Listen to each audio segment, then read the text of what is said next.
مرحبا. قلت لي يا ممثلة لما سألتش بنت شفاعات على أهل إبراهيم قالت لك ما عندهمش فلوس ييجوا.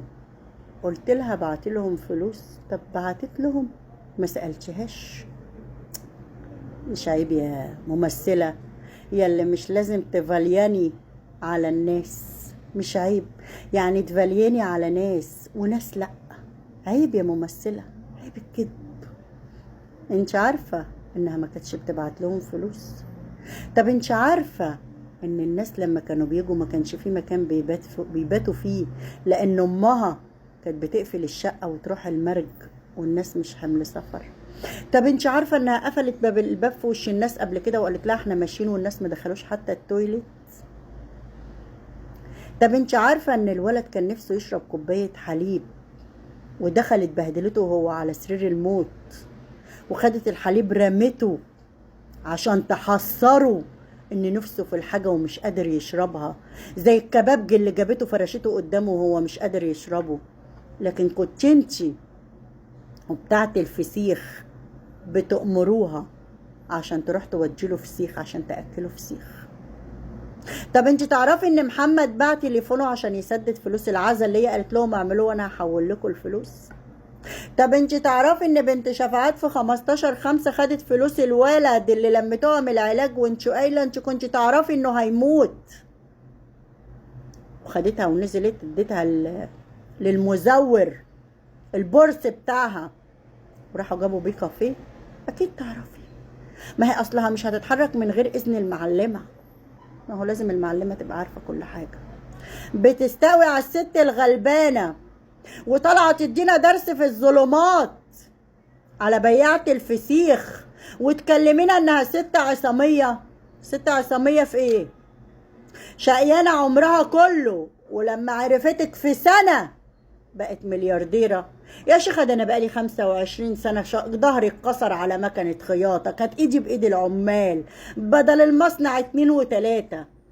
ما عملتش ربع اللي عملته بعد ما عرفتك بتاعت الفسيخ بسنة. بتاعت الفسيخ اللي بتخدم عليكي، اللي بتكلميها في التليفون وبتقولي لها بوس جزمتك امشي. امسحي الريالة يا ممثلة، امسحي الريالة.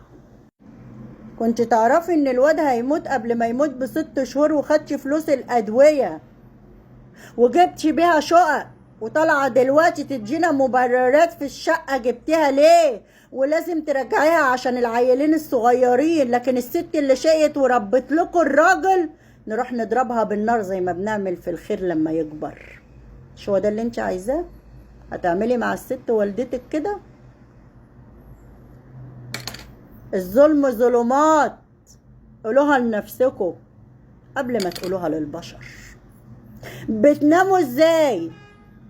قولوها لنفسكم قبل ما تقولوها للبشر. خدتي السر الالهي من ربنا قبلها ب6 شهور ان الواد هيموت وانت واخده الواد زي الاسد زي السبع الجسور لما رجعتي ليها. ولكن هنقول ايه؟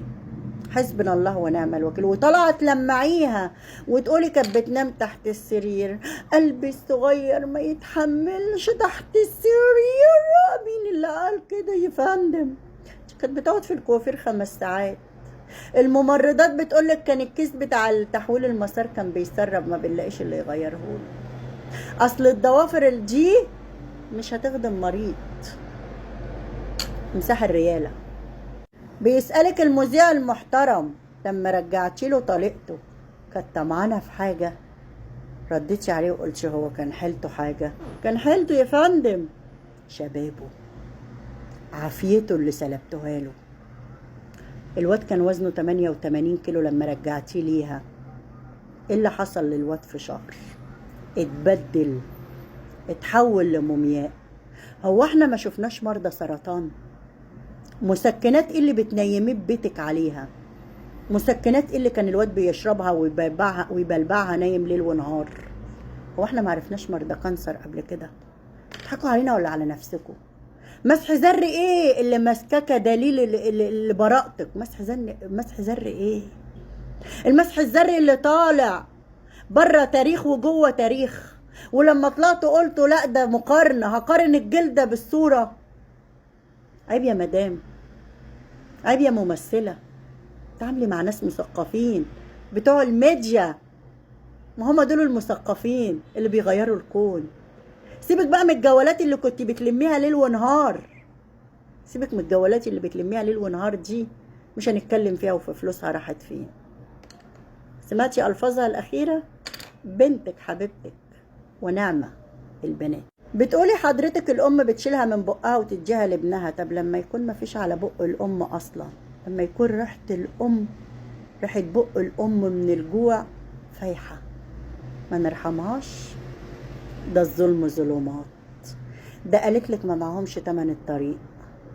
هو انت بتفليني على ناس وفي ناس تانية لأ؟ ما عيب يا مدام احترمي عقولنا شوية.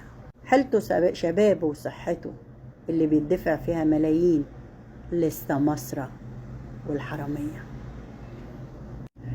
الشقة بقى عايزة تاخديها وتبقى ملك ولاده ولا تبقى ملك دبش الحرامي، زي الكافيه والساعة والعربية وحياة الواد اللي سرقها. ده الظلم ظلمات يا ممثلة. طب اقولك على حاجة تانية، عيد ميلاد ابراهيم كان 2/1، لفت على كل اصحابه عشان يحضروا العيد ميلاد، رفضوا وما رضيوش، في منهم اللي قفل التليفون، ما فكرتش تتصل باهله. تخيلي، ده الظلم ظلمات يا ممثلة، الظلم ظلمات. وايه قصة هنسترد الشقة دي؟ انتوا كنتوا كاتبينها بعقد ما تسجلش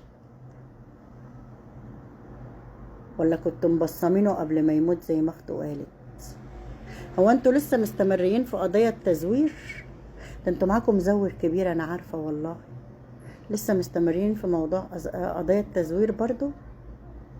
لا اله الا الله، حسبنا الله ونعم الوكيل. كفاية حرب في الست الكبيرة، كفاية تستقوي على الست الكبيرة. ده الظلم ظلمات، كفاية. سلبتي عافيته وربنا يسلبك عافيتك، سلبتي حياته وربنا يسلبك حياته. أما أمه فربنا مسخر لها ولاد الحلال اللي يسدوا قدام أي حد ويحموها من لسانكم ومؤامراتكم الدنيئة. اللي معرفش كل ده بتستقوا على الست الكبيرة ليه؟ معرفش ايه الغل والحقد اللي مالي قلبك على الست الكبيرة ده؟ حاسة بالذنب لما بتشوفيها؟ بس ده مش طبيعي اللي بتعمليه مع الست الكبيرة ده، مش طبيعي. ده انت كنت بتفتحي لايفات ليل ونهار على حس ابنها. دي كانت بتاخده وتروح تقعد على الكافيهات تدفع 5000 و10000 وما كانتش بتبعت لامه 1000. انت اللي مقوياها انك انت حتى ما تدافعيش عن الست وتقولي لها عيب، وهي مخليه الميديا كلها تسب وتلعن فيها وتشتري ده بالفلوس وده بالفلوس وده بالفلوس. ما قلتلهاش عيب وفري الفلوس دي اديها للست؟ يا اللي ما بتفالينيش على الناس، يا اللي مش لازم ان انا افالين على الناس. حسبنا الله ونعم الوكيل، الظلم ظلمات. قلت عملية واحدة وهو طلع قال عمليتين.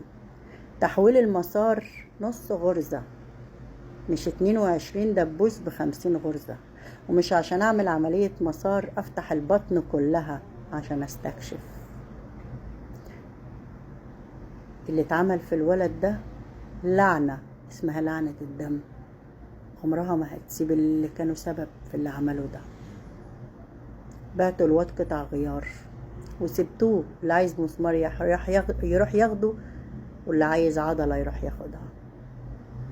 بس ربنا اقوى منكم كلكم، وعندنا في البلد قيادة حكيمة هتجيب للضعيف حقه، ومش هسيبكم تسلبوا حقوق الضعفاء وتقنعوهم وتستغلوهم يتنازلوا عن حتة من جسدهم مقابل المال الملوث. بس ما بينفعش، الحرام ما بينفعش يا ممثلة.